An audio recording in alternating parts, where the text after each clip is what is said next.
Um, Great fight to come back. Give Nebraska a lot of credit. I thought that they had the best player on the court today, William Close, and Bryce. And for the most part, you can't turn it over. I write on the board every game, 10 turnovers or less. You cannot turn it over on the road. We repeatedly made scouting report mistakes tonight that we haven't made. Again, I think they had a 1.5 OER the first half. That's by far and away the highest we've had. They've shot 100 more free throw attempts at home than they have on the road. I thought our defense had a chance early, but we just put them to the line. It's one of the big discrepancies with them home and away is their free throw attempts are through the roof at home and not so much on the road. But they played great. We fought back. Our bench was terrific. I thought Trey White was outstanding with 13 rebounds.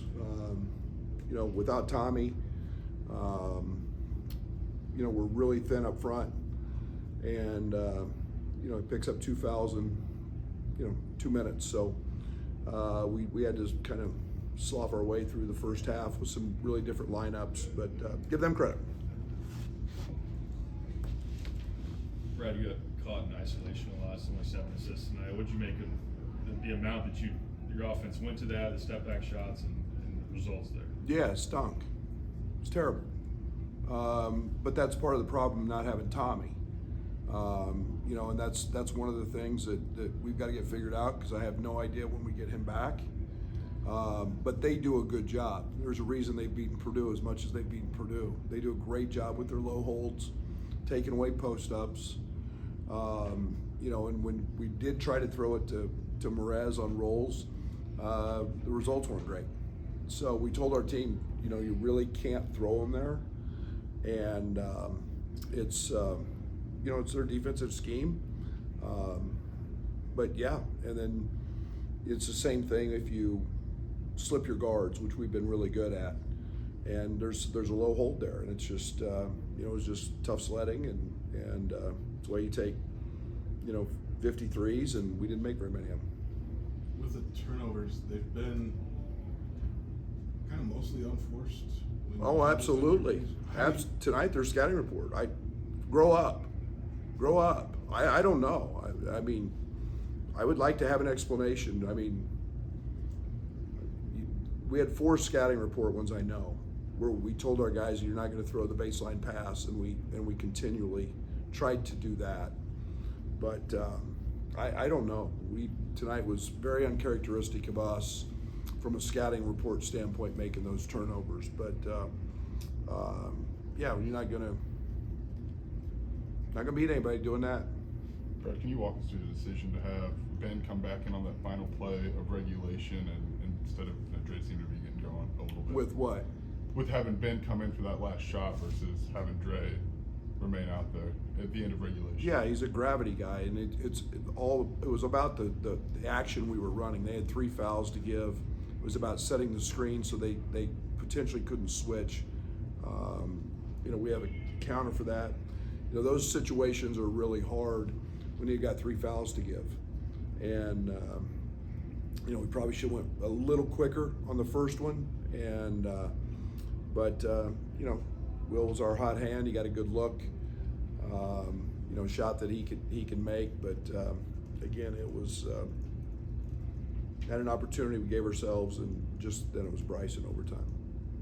Right, you guys have only shot 25% from 3 since Oregon. Is there anything you've seen in the process, the kind of shots you're getting, is there a point that's bothering you? Not at all. I'm good with it, because we got 21 back, and those 21 lead to layups or opportunities, and it's a I don't know, a downtime. It's one thing you can't control. Without Tommy, it's no lie, we're not the greatest post-up team in the world, but you know, we've got to be able to crease the defense with our guards, and we have been. We're one of the top teams in the country with 2-point rate. Tonight we didn't, and didn't do it very well. And that's a tribute to their defense. But I can't get.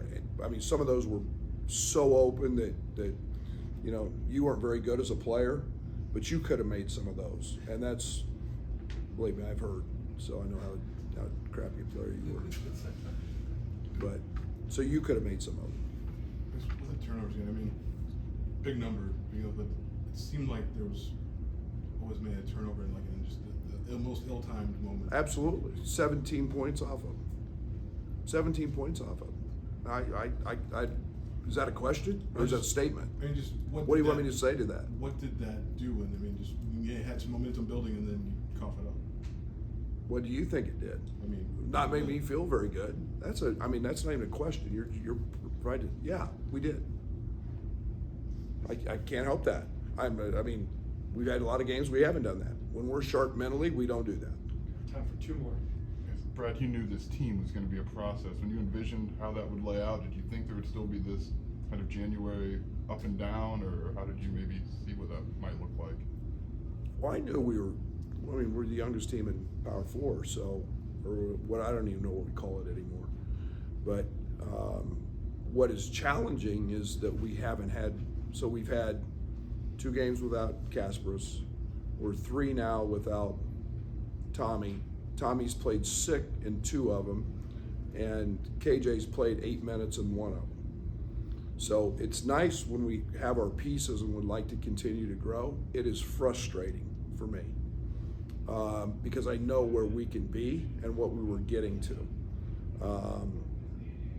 Tonight's frustrating for me because of the mental lapses that we had that we haven't been making, and I don't know when we get whole again. I don't. We'll know more, you know, as we continue to move forward. But you know, Tommy's a big piece of what we do, and Merez was becoming that. We got the #1 defense in the country when those 2 were on the floor together. Well, you put 7'1", 250, and quite arguably our second best shooter, maybe our best shooter now, out of the lineup, and we all know how he can pass. That's we got to get back to that at some point, getting whole again. But can't turn it over and win. You can't miss free throws and win on the road. Not in this league. Brad, we saw Will reel off 13 in a row in the second half. Between this and Michigan State, how big of a step forward do you think this can be for him as you guys push into February? Well, he's as gifted an offensive player as there is, and I mean, we rode him. I mean, we rode him in the Michigan State game. For the half, it's and he's missed some easy ones. You know, he missed a little offensive rebound putback. But he can really get going, and Juwan Gary's a pretty good defender, and I mean, he made him. You know, he's 6'8", 6'9". He bounced right over him and gets to his spots, and he's a good player. So I hope this keeps his confidence. He got the flu and missed 2 days and a game, or pretty much a game with that. So after the Michigan State game, so it's nice to see him get back and going because we sure need his offense. Okay, thank you, Coach. Thank you. Outside